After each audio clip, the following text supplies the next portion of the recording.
Hare Krishna. Hare Krishna. Thank you, Ritesh Prabhu. Hare Krishna, dear devotees. Pranam Jai Shri Prabhupada. Om Ajnanatimirandasya Jnananjana-shalakaya Chakshurunmilitam Yena Tasmai Shri Guruve Namaha. Nama Om Vishnupadaya Krishna Prishthaya Bhutale Srimate Bhaktivedanta Swamin Iti Namine. Namaste Saraswate Devi Gauravani Pacharine Nirvishesha Shunyavadi Paschatya Deshitarine Jai Shri Krishna Chaitanya Prabhu Nityananda Shri Advaita Gadadhar Srivasadi Gaur Bhaktivinoda Hare Krishna Hare Krishna Krishna Krishna Hare Hare Hare Ram Hare Ram Ram Ram Hare Hare Hare Krishna. Happy Govardhan Puja to everybody. Today is the wonderful auspicious day of Govardhan Puja, second day after Diwali, and this week in the honor of seeking mercy from Shri Giriraj Govardhan, we have been singing this wonderful prayer called Shri Govardhan Ashtakam by Srila Vishwanath Chakravarti Thakur, who is also the Acharya who has given us the wonderful Mangala Arati prayer, Samsara Davanalli Daloka. Okay, so let's sing. Anybody would like to sing today? I can sing. Yes, Hare Krishna. Shri Mataji, please. Krishna prasadena samastashayla samrajyamapnoti cha vairinopi sakrasya ya prabbalim sasakshad govardhano me dishatamabhishtam swapreshthahastam bhujaso kumarya sukhanubhuterati vritte महेन्द्रवज्राहतिमपि अजानं गोवर्धनो मे दशतामभीष्टं यत्रैव कृष्णो वृषभानुपुत्र्य दानं गृहीतुं कलहं वितेने श्रुते स्पृहा यत्र महती अतः श्री गोवर्धनो मे दिशतामभीष्टं स्नात्वा सरस्वा स्वासु समीरा हस्ति यत्रैव निपादिपरागधूलि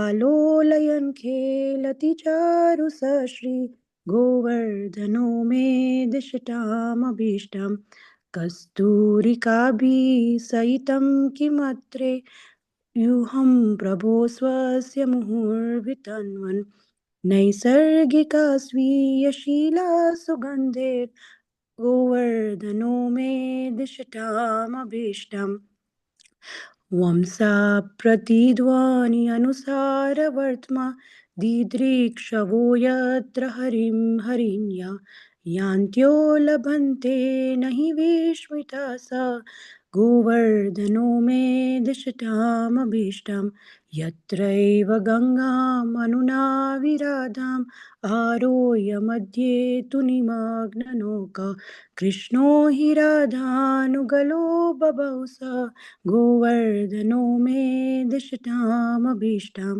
विना भवेत् किं हरिदासवर्या पदाश्रयं भक्तिरताश्रयामि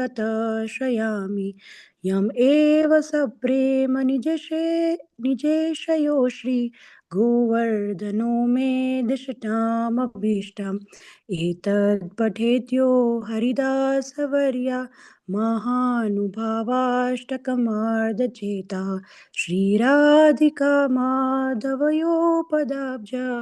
दस्यं सविन्देद् अचिरेण साक्षात् गोवर्धनो मे दिशतामभीष्टं गोवर्धनो मे दिशतामभीष्टं हरे Krishna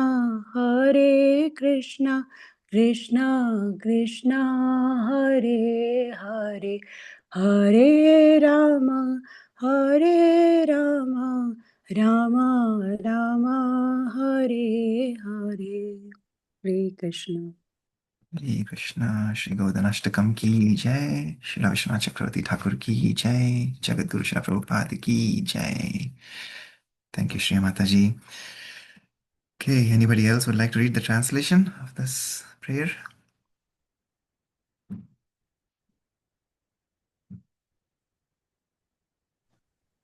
I can, Prabhuji. Sure, Mataji, please. Hare Krishna. May Govardhan Hill, which by Krishna's mercy became the king of all mountains and received the respectful tribute by its arch army, Indra, fulfill my desire.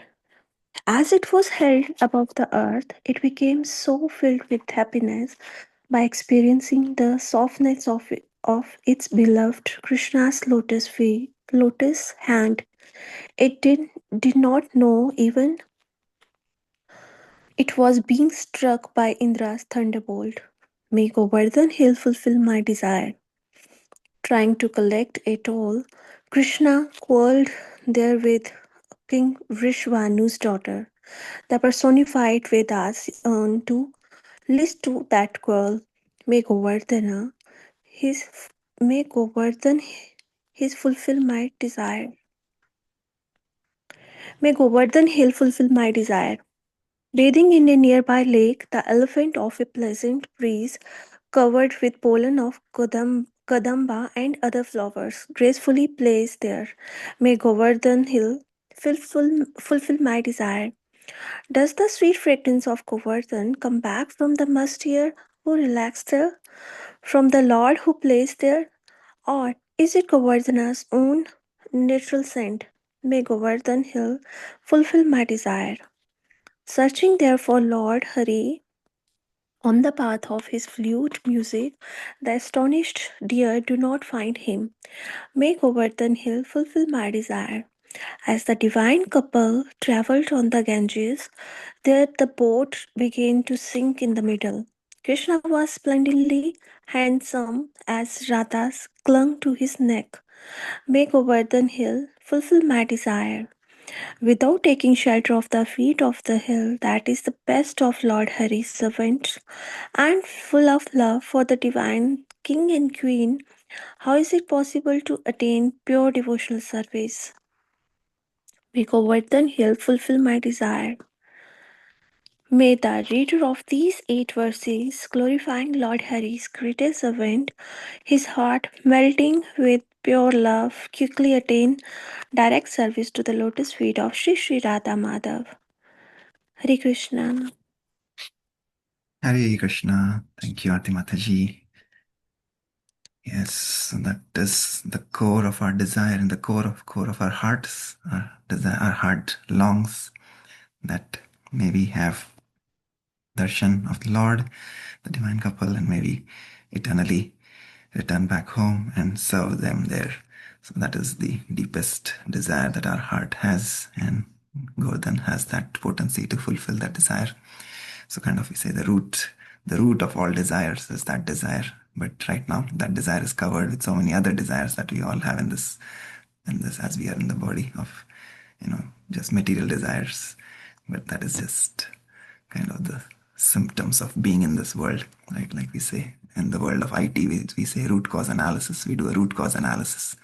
Or even in doctor's profession, they look at symptoms, but they try to figure out what is the root cause of the problem, like that. So even Prabhupada, yesterday we were reading from chapter 46. Prabhupada is giving the root cause analysis of what is the problem, right? When he's in Chicago, he was mentioning about the problem being the unclean heart, right? So people, when these people, the congressman and the lieutenant general who was coming to see Prabhupada, and they were asking, okay, how do we solve this problem of crime? Prabhupada says, it is a problem of unclean heart, because people have forgotten God. It's a godless civilization. So that is the root cause of all problems. And he says, he gives the solution, very simple solution. Just chant the names, holy names of the Lord, and take prasadam. That's it, right? And everything will be resolved. And he's asking, give us the facilities.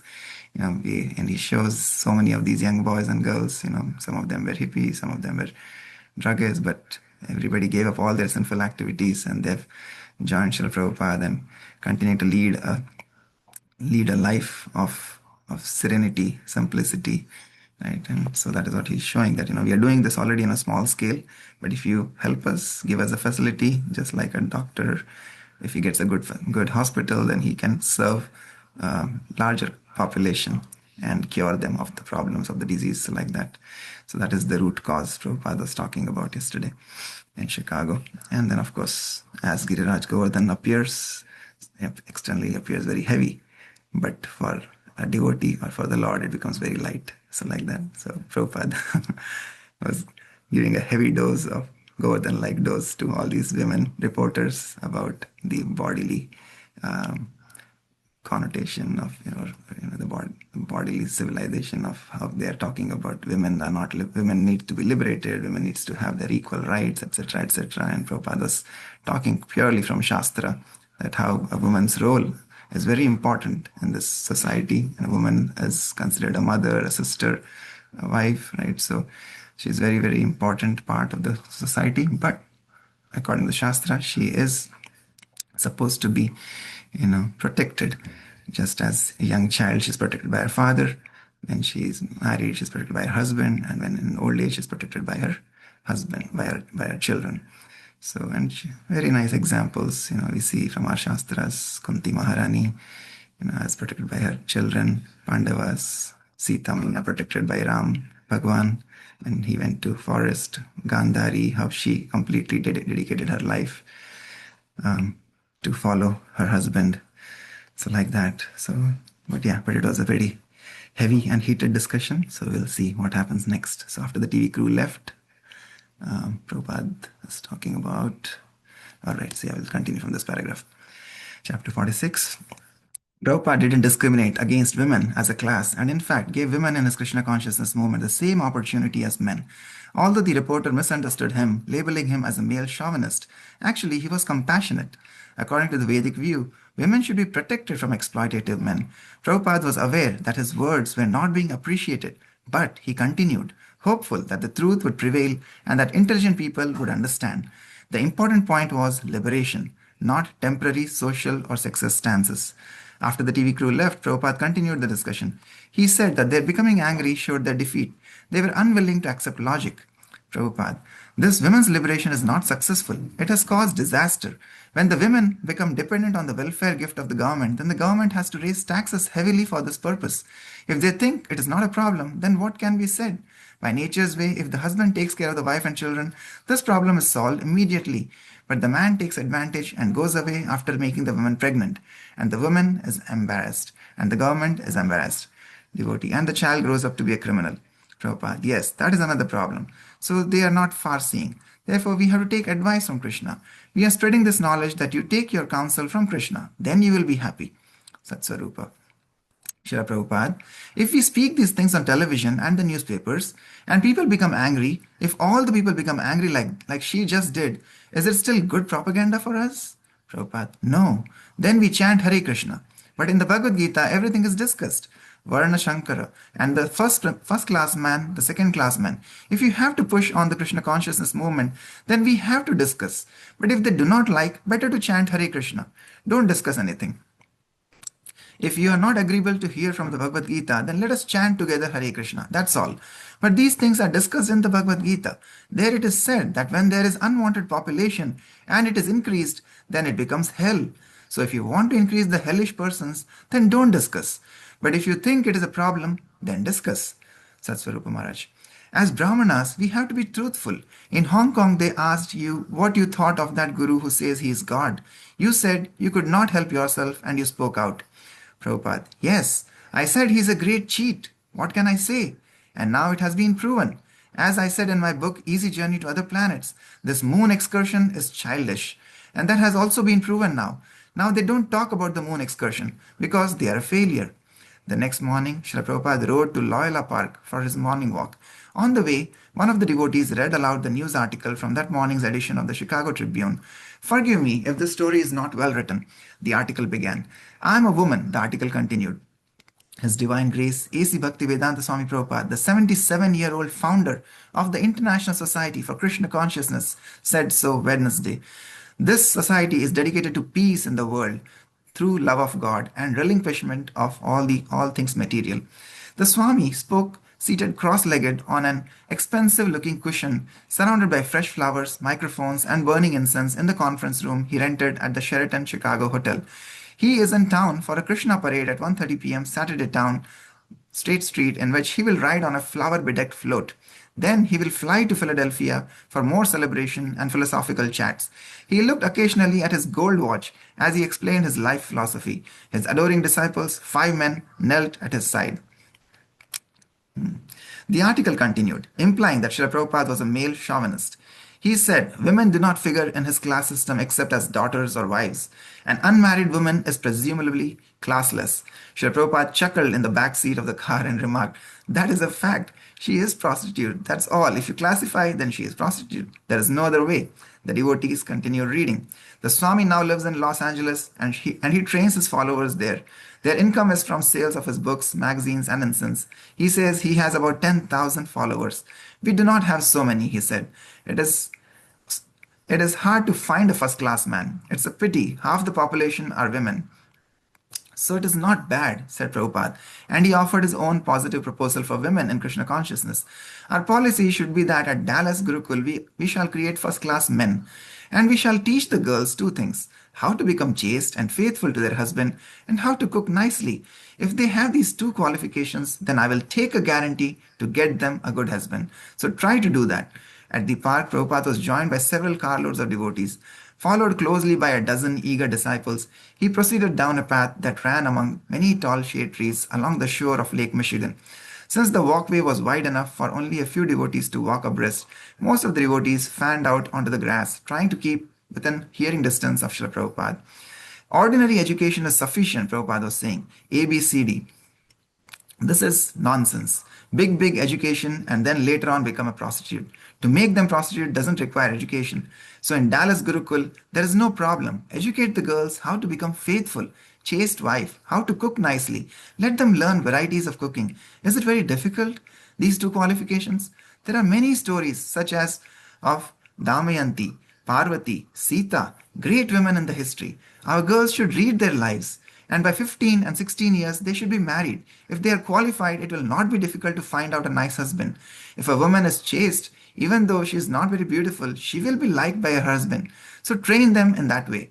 Before starting back, Srila Prabhupada stopped and suggested they all sit together on the grass. A disciple volunteered his wool chadar as a seat for Prabhupada, and the devotees all sat down, facing their spiritual master.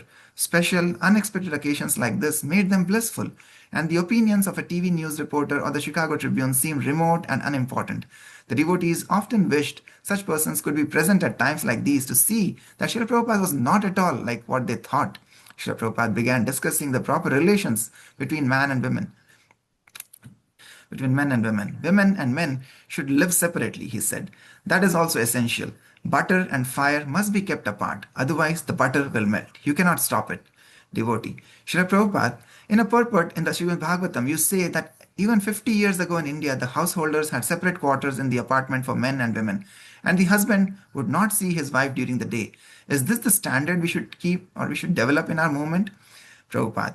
Yes, that is good. The example is that butter and fire should be kept as far apart as possible. Otherwise, the butter will melt. The man is butter and the woman is fire. So this is restricted. Even if the man happens to be father, brother, or son. Matras swasra duhitrava.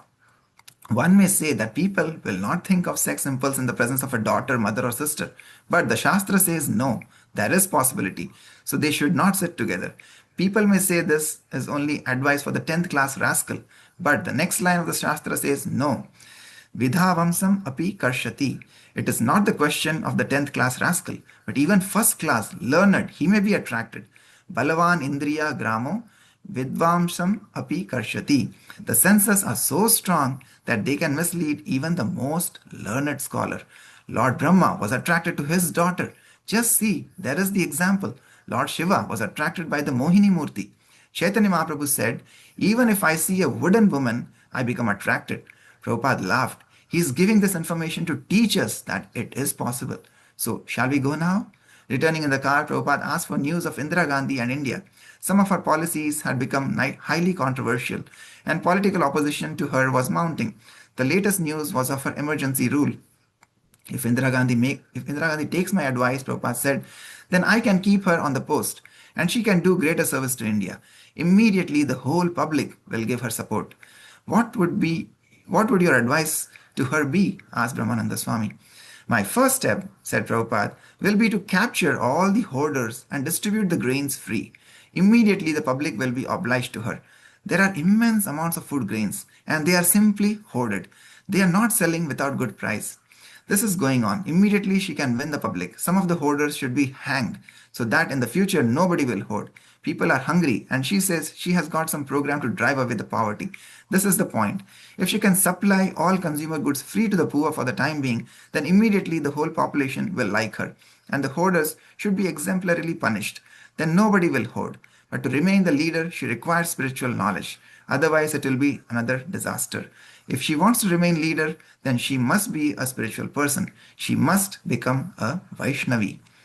Philadelphia, July 11, 1975. Prabhupada's receptions were usually large, spontaneous turnouts. The temple population would increase greatly just before his arrival in a city, as devotees from other centers converged. Except for a handful of disciples, the women preparing Prabhupada's meal, the men laying down the last tiles in his room or working on the Rath Yatra cart, everyone would go to the airport to greet him. At the airports, Srila Prabhupada was accustomed to much fanfare, the rhythmic crash of hand cymbals, the beating of mridangas, and the chanting chorus of 100 or more happy devotees. Only if they became wild or disruptive would he object.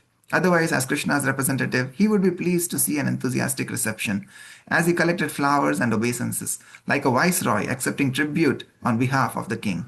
By his grace, the praise and worship was going directly to Krishna. Thus, in Philadelphia, as at almost every airport reception, Srila Prabhupada felt satisfied. With loving glances, he acknowledged the familiar faces of his spiritual sons and daughters. Devotees stepped forward to place flower garlands around his neck, and the reporters also stepped forward with cameras, microphones, and notepads. They had not come to offer Prabhupada devotional praise, and yet they also appeared to be serving him by offering him the opportunity to preach. A woman reporter asked, "It has been said that the Krishna conscious movement is what some people consider sexist or racist because certain propensities for women and for blacks have been defined either by the devotees or the Vedic scriptures. I wonder if you would comment on that." She had spoken rapidly, and Brahmananda Swami repeated for Srila Prabhupada. "She says you give inferior roles to women and Negroes." Prabhupada, "We give equal roles spiritually. Materially, one man is servant, one man is master. How can you avoid this? Do you think everyone will be master? No one will be servant materially.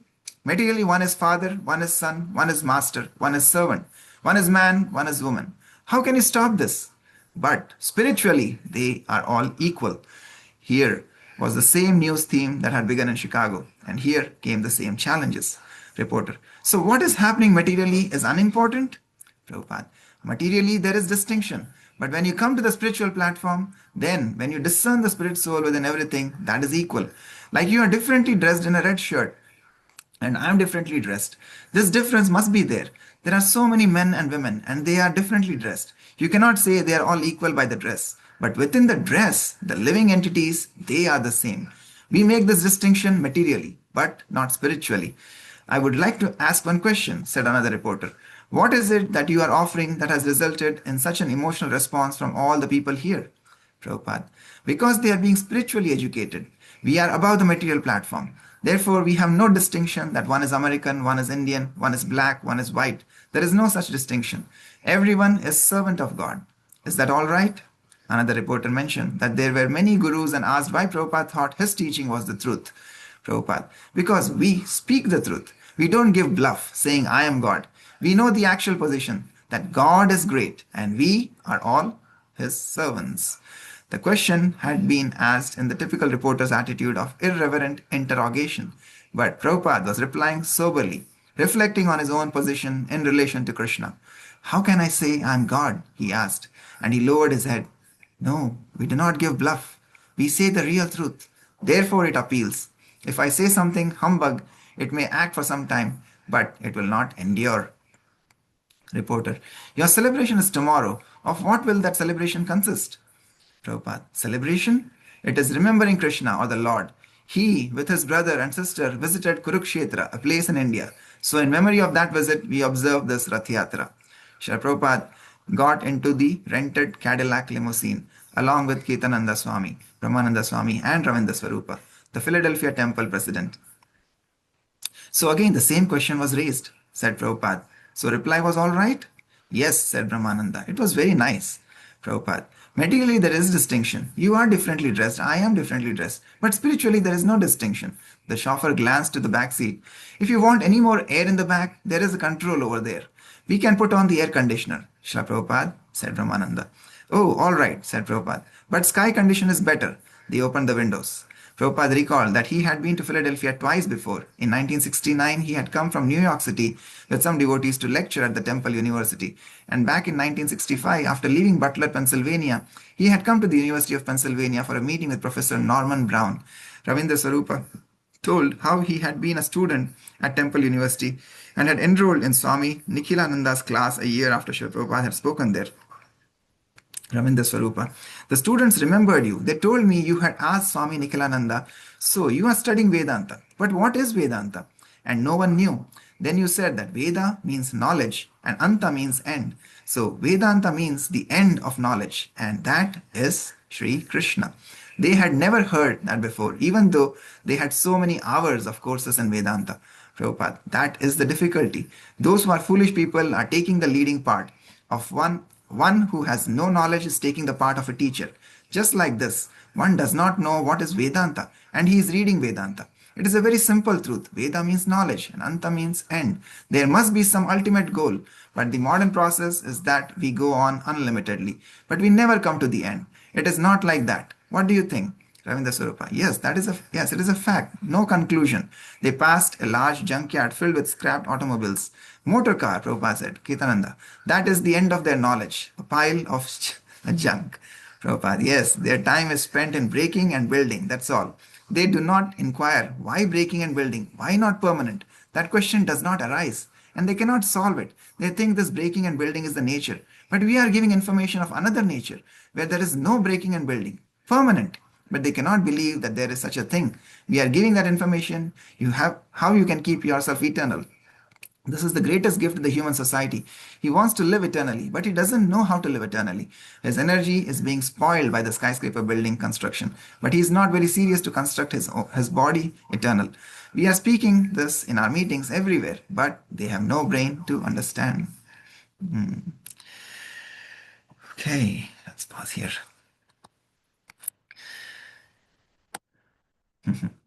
So, Prabhupada, again, his teaching, very, very simple, very practical. And again, those who are intelligent can easily see, where he's taking them. Everything is to be utilized in the service of the Lord.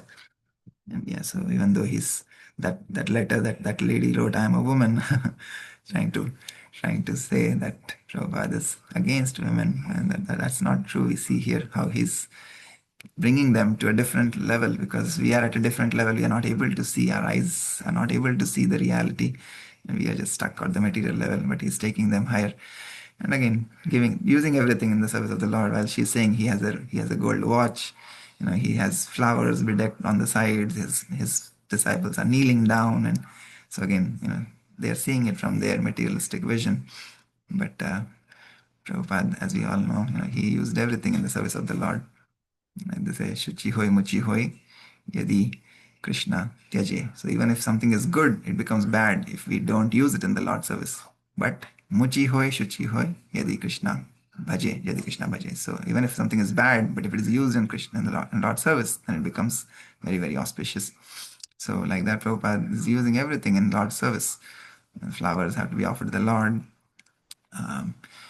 Those microphones, these expensive cars, everything. Ultimately, he's just using time as the energy of the Lord and saving the time. So going in a car, in a limousine to the destination, but in the same time, inside the car, what is happening? It is all Krishna Katha. It's all remembrance of Krishna. It's all chanting the holy names. So everything, even a piece of junk that eventually will become a piece of junk, and materially, that car, that is also spiritualized. So the materialists are coming up with all scientific inventions, but a pure spiritualist uses all of those also in the service of the Lord, because ultimately, like Prabhupada and our Acharyas taught us, that all the material energy is also energy of the Lord. The three energies that we were talking about, the Antaranga Shakti, Bahiranga Shakti, and the Tatastha Shakti, the external, internal, and marginal potencies. Everything is energy of the Lord. So Prabhupada is just teaching how to use everything in the service of the Lord. Yeah. Okay, any other thoughts, comments from today's reading?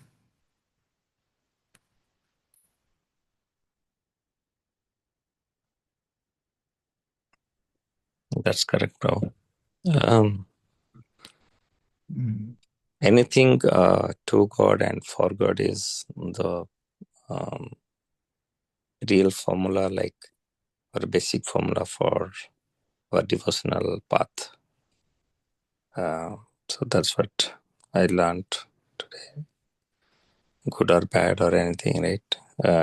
So that is all aligned with our ABCD formula, the D formula, like D is deity service. So to God and for God mindset will help us for our spiritual advancement.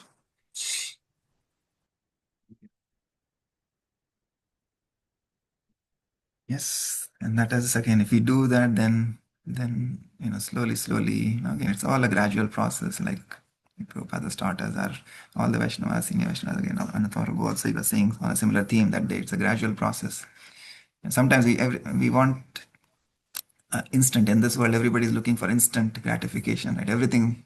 Okay, I want instantly. I want instantly see God. God should come before me. Right? Everything has to be instant, but that is not how it happens. It's a gradual process. We have to remain firm, determined, and stick to the path and follow the instructions given by the acharyas. So then, like we were saying that example the other day, like yeah, when we are hungry, you know, Guru Maharaj, I remembered one quote from one of the lectures. My Guru Maharaj, His Holiness Gopal Krishna Goswami Maharaj, he was saying in one of the lectures, like, yeah, when we are hungry, and if somebody comes and tells that prasad will be available after 2 hours, how frustrated we will become, right? And similarly, he was giving an example of a goods train, like in India, especially, most of us are from India. We have seen like a goods train. Even yesterday, I was at a place where I saw, and here also they have more goods train than passenger train, right? It's in America, but the goods train goes so slowly. Like here in our Sharonville, we have the fatak or the train gate, right? And you're stuck there. You have to wait until the goods train goes. How frustrating is that? You're trying to reach a place quickly, and you're just stuck there until the train passes. It goes so slowly, especially in India. I'm sure most of us would have experienced that. So he gives that analogy, that how slow, how frustrating that can become when you're trying to reach your destination, right? So similarly, in material world, when we are so desperate and so itchy, if we are not able to go fast, then why don't we have the same level of endeavor in our spiritual life? Right? In spiritual life, everything has to be very calm and casual, right? Maharaj was giving the example of initiation. Many devotees, they take initiation, but again, after taking initiation, the approach is so casual. So he was he was speaking in front of large audience in India, but very very heavy point, but very very pertinent point, that in our material life we want everything instant gratification, but in spiritual life nobody is serious. Everybody wants to take it very casual. Yes, I will do it when I want to do it, when the time will be right. Or people don't even take up to the path. They say, yeah, when the time will come. This is not the age. 60 years, after 60 or 70 years, and we are retired, and then we will do this, right? So why not the same urgency in spiritual advancement? So that was Maharaj's challenge to everybody. Like Prabhupada is challenging all these bogus theories in the material world. So yeah, and when we do that, then in everything, each and everything that we do, somehow or other, we'll start connecting it to the Lord. We'll start connecting it to the devotional practices that we do. So, but it's a process. It takes time. Okay. Anything else from anybody?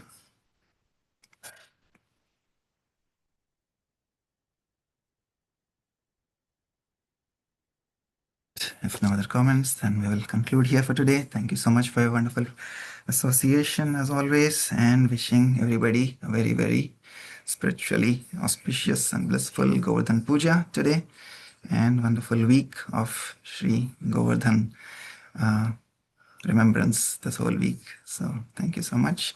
Vanchakalpatarubhyascha kripa sindhubhyev cha patitanam pavanebhyo vaishnavebhyo namo namaha. Anantakoti Vaishnavrind ki jai. Jagadguru Srila Prabhupada ki jai. Srila Prabhupada Leelamrit ki jai. Nitai Gaur Premanande. Hari Hari Bol. Hare Hari Krishna. Bol. Thank you, Prabhuji. Hare Krishna. Hare Krishna. Hare Krishna.